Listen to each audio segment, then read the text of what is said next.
కోల్పోకుండా పోలీస్ స్టేషన్కి వెళ్ళి కోర్టుకి వెళ్ళి ఆ ఒక్కొక్క సీన్ చూస్తుంటే అద్భుతంగా అనిపించింది.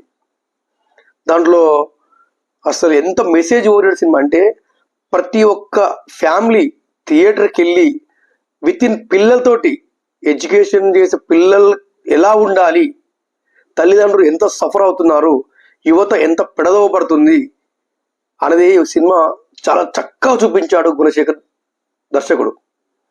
ఇక్కడ ఇంకొక విషయం చెప్పాలి, అంటే చట్టం తన పని తాను చేసుకుంటూ పోతే అంటాం కదా మనం, నిజంగా చట్టం తన పని తాను చేసుకుంటూ పోతే రిజల్ట్ ఎట్లా ఉంటుందని కూడా సినిమాలో చూపించాడు తనదైన శైలిలో. ఇంకొకటి, ఎప్పుడైనా మీడియా కూడా చాలా చురుకలు అందించాడు. మీడియా ఎప్పుడైనా ఒక పాచిపోయిన వార్తని సైతం ఓవెన్లో పెట్టి వేడి చేసి పబ్లిక్ అందిస్తుంటారు అప్పుడప్పుడు.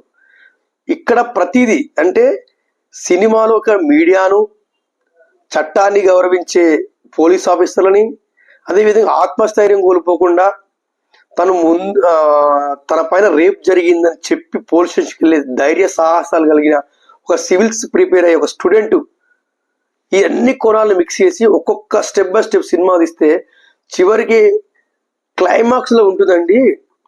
క్లైమాక్స్లో నిజంగా చెప్తున్నాను, నా కళ్ళపోటు నీళ్ళు వచ్చాయి. ఒక సగటు పేరెంట్గా మనం